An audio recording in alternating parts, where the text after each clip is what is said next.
Tips to successful gardening.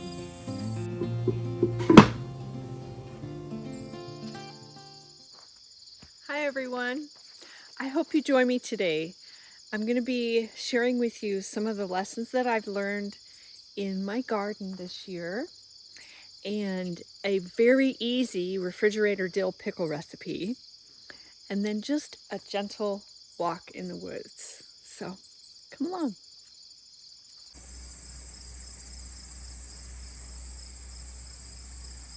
Gardening teaches me to listen, slow down,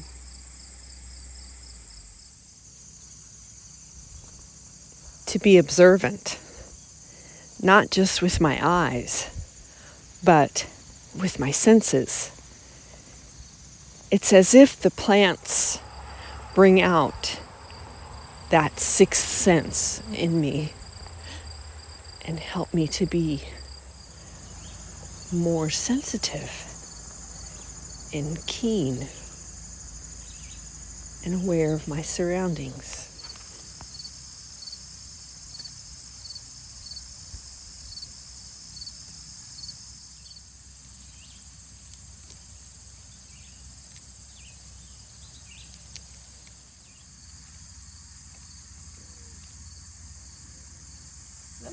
No, stay.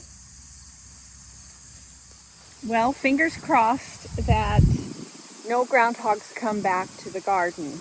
I trapped the female groundhog and then set a trap and let it sit for a week and rebaited it, and then didn't trap anything, and did leave these two broccoli plants open and they never came around. So I'm letting all of my vegetables free. And it's so nice to be able to just go and connect with them instead of having to pull all of that netting off. Getting my beans watered.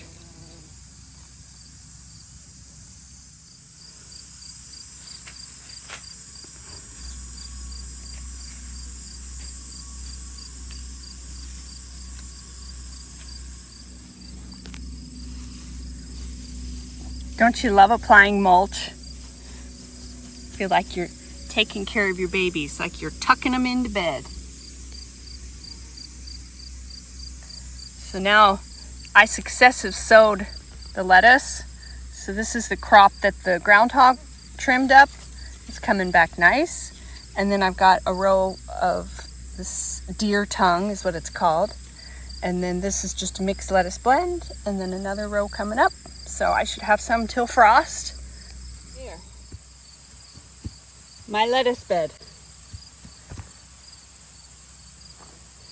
So, tips to successful gardening.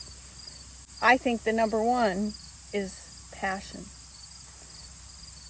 You have to want to do it. And you have to struggle through the frustrations and the heat and a little bit of pain. And that comes with such reward. Like this time of year, the little wrens come into the garden and eat the sunflower seed and the amaranth seed.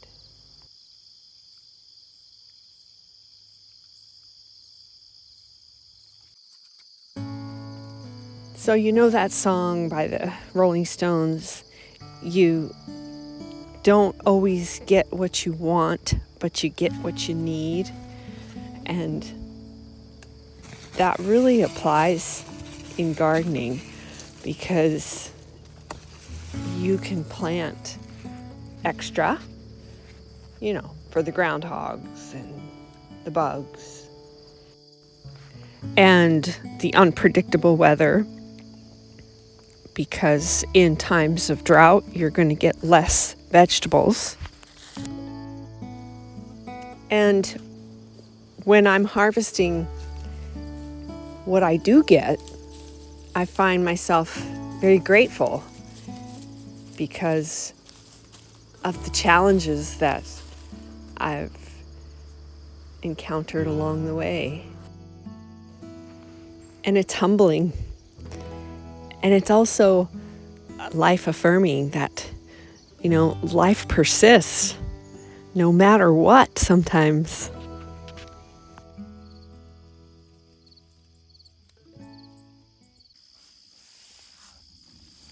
Let's check the corn. I've got this one designated to check. It's coming, but it's not quite ready. And I know that they need water, so they're going to get about 100 gallons of water put to them tomorrow morning. But let me show you what I do to check. See, these kernels, they're not quite plump yet, so it's not ready.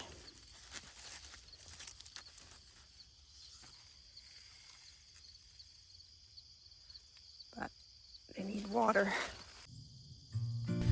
And gardening is reciprocating. What you put in, you get out. And of course, the level of what you get out varies depending on the circumstances. But as one of you said in my last video, in the comments, I commented that I love my garden, and you commented, well, your garden loves you. And it's true. I can feel it when I'm up here because I'm giving the plants life and they're giving me life. So anyway, I'm going to pick some of this lovely mammoth dill, and I have some of the lettuce that I harvested, and I'm going to make some refrigerator dill pickles, and I'll share with you the recipe. That will be in the description below, but then also you can check out this video here. It's a complete video on this recipe.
You are what you eat.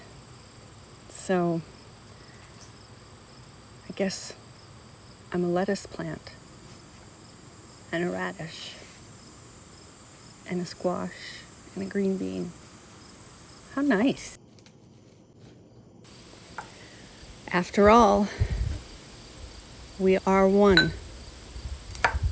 Just variations of the one. Don't you just love it?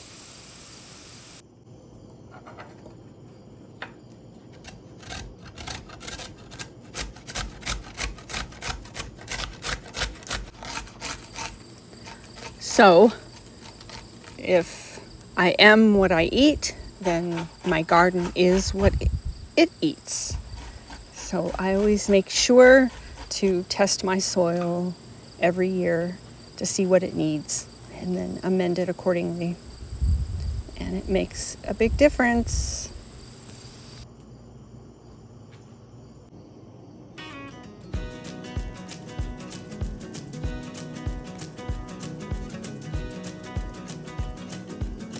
Ever since you came into my life, it felt so good, it felt so right.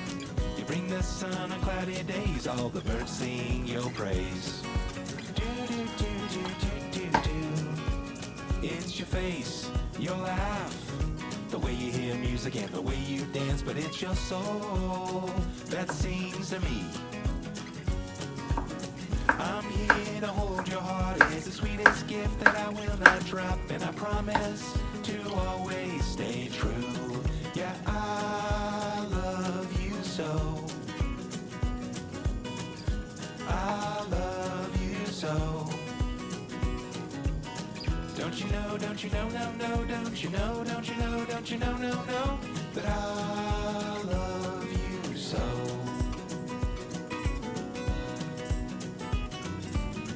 Even in the middle of the night you shine so bright. True beauty, a wondrous sight of everlasting light.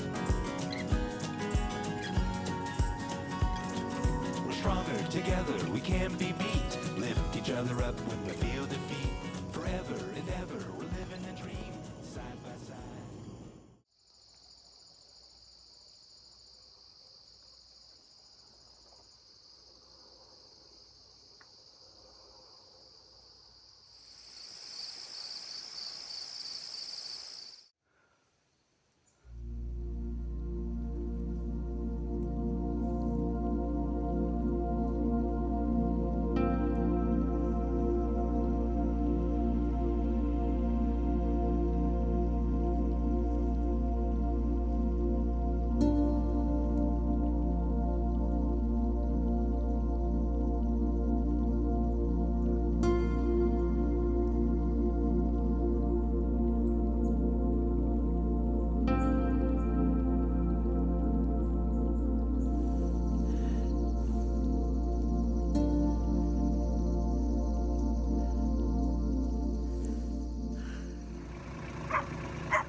So check it out. John figures with everything, the kindling wood, he put up about 7 quart of wood. He's pretty pleased with that. That should get us through the winter. And because we've had a drought this summer, the apples are about a quarter smaller than what they typically are, but they're still making.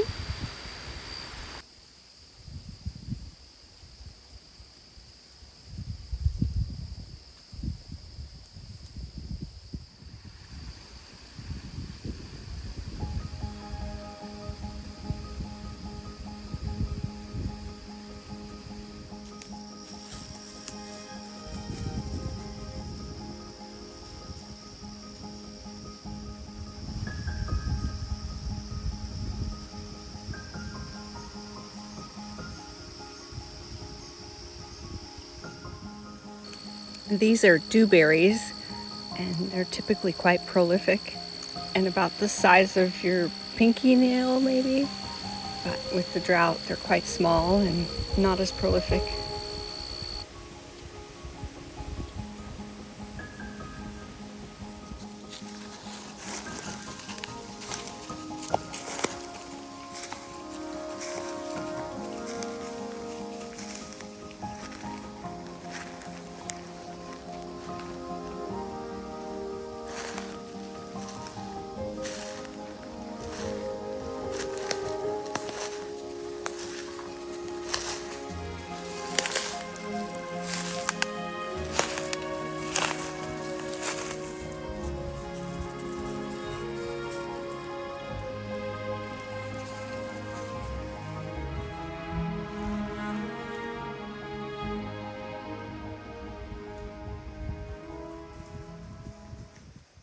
Come look at this, critters.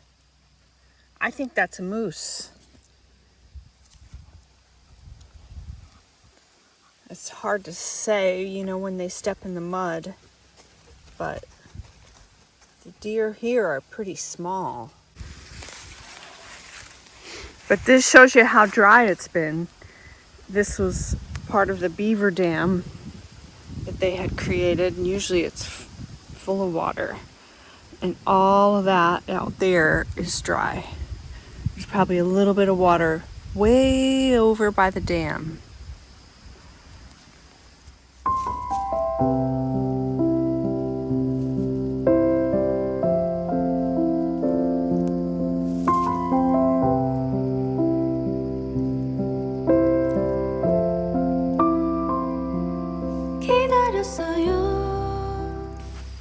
So, with reverence and humility, I thank the plants in my life for nourishing me both physically and spiritually. Let me know in the comments what you think of plants and how they've helped you. Thanks for joining me today. I hope to see you next time. Take care.